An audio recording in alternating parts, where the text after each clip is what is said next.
Assalamualaikum warahmatullahi wabarakatuh. Di sini saya akan menjelaskan tentang pembangunan ekonomi yang disusun oleh saya sendiri, yaitu Winda Widiawati dari 11 IPS. Jadi, pembangunan ekonomi adalah sebuah proses yang bertujuan untuk meningkatkan pendapatan per kapita penduduk atau masyarakat di sebuah negara dalam jangka panjang dengan perubahan ciri-ciri penting suatu masyarakat, yaitu perubahan baik dalam hal teknologi, pola pikir masyarakat maupun kelembagaan.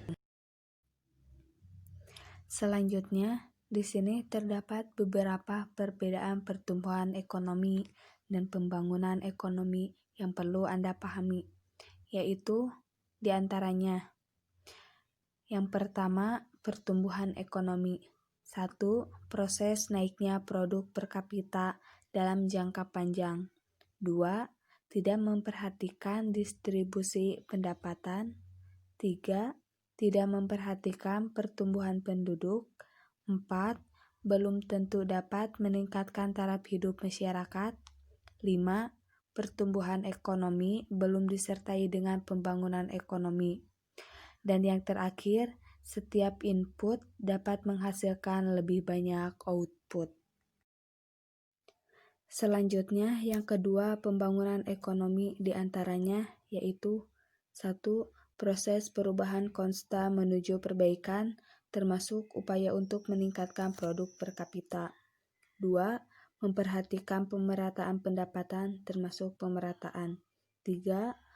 Pembangunan hasil-hasilnya. 4. Mencatat pertumbuhan penduduk. 5. Meningkatkan taraf hidup masyarakat. Dan yang terakhir, pembangunan ekonomi selalu disertai dengan perubahan ekonomi. Di sini terdapat 7 faktor-faktor yang mempengaruhi pembangunan ekonomi. Yang pertama, sumber daya manusia merupakan kunci terjadinya proses pembangunan ekonomi. Hal ini dikarenakan SDM yang tidak memiliki potensi tidak akan mampu mengelola sumber daya yang ada secara optimal. Yang kedua, sumber daya alam.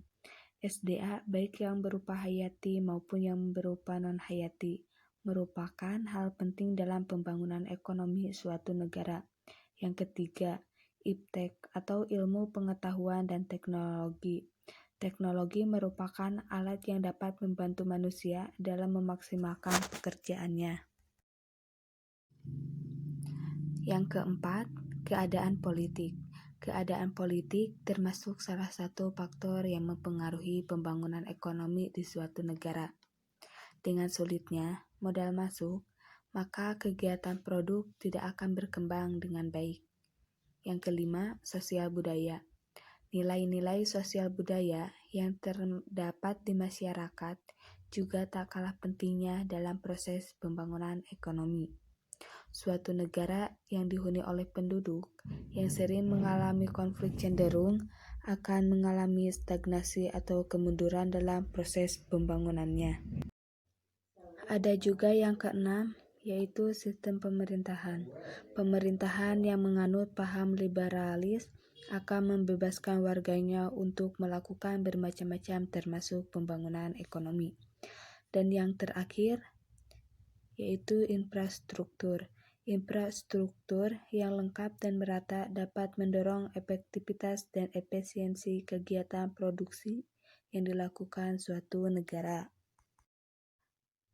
Di sini juga ada beberapa tujuan pembangunan ekonomi yang terdiri dari 6 tujuan diantaranya, yaitu: yang pertama, meningkatkan kualitas hidup masyarakat dalam memenuhi kebutuhan pokoknya yang meliputi pangan, papan, kesehatan, dan perlindungan keamanan dari pemerintah. Yang kedua, memperluas distribusi sebagai barang kebutuhan pokok. Yang ketiga, memperluas kesempatan kerja. Yang keempat, memperbaiki kualitas pendidikan. Yang kelima, meningkatkan pendapatan masyarakat. Yang keenam, meningkatkan pemahaman dan tingkah laku masyarakat dalam menjunjung nilai-nilai luhur. Dan yang terakhir, memperluas pilihan-pilihan ekonomi dan sosial bagi setiap individu serta bangsa secara keseluruhan. Di sini terdapat 4 unsur-unsur pembangunan ekonomi. Yang pertama, pembangunan sebagai suatu proses. Artinya bahwa pembangunan merupakan suatu tahap yang harus dijalani oleh setiap masyarakat atau bangsa. Yang kedua, pembangunan sebagai perubahan sosial.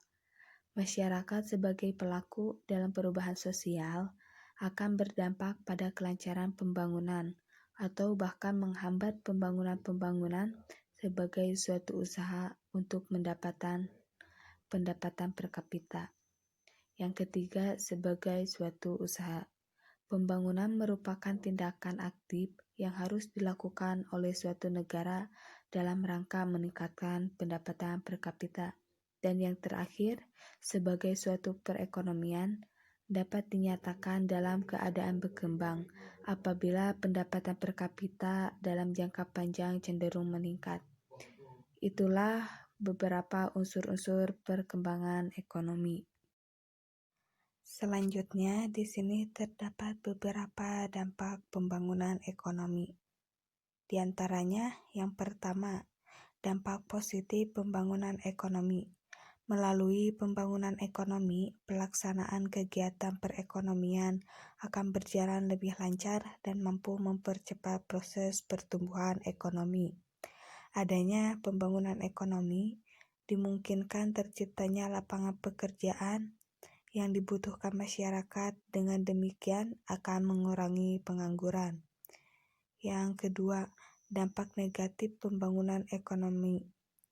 Poin ke-1, adanya pembangunan ekonomi yang tidak terencana dengan baik sehingga menyebabkan adanya kerusakan lingkungan hidup. Poin kedua, industrialisasi menyebabkan adanya kerusakan lingkungan hidup. Poin ketiga, tersingkirnya habitat alam, baik itu alam hayati atau hewani. Poin keempat, terjadinya pencemaran air, udara, dan tanah dari ketidakdisiplinan masyarakat. Dan poin yang terakhir, tingkat pembangunan ekonomi sangatlah berpengaruh terhadap kemajuan suatu negara atau wilayah. Dengan tingkat pembangunan ekonomi yang tinggi, negara dapat mewujudkan program dan kebijakan yang dibuatnya untuk kemajuan negara itu sendiri. Itulah dampak positif dan negatif dari pembangunan ekonomi. Mungkin hanya itu yang bisa saya sampaikan. Kurang lebihnya mohon dimaafkan. Wabillahi taufiq wal hidayah. Wassalamualaikum warahmatullahi wabarakatuh.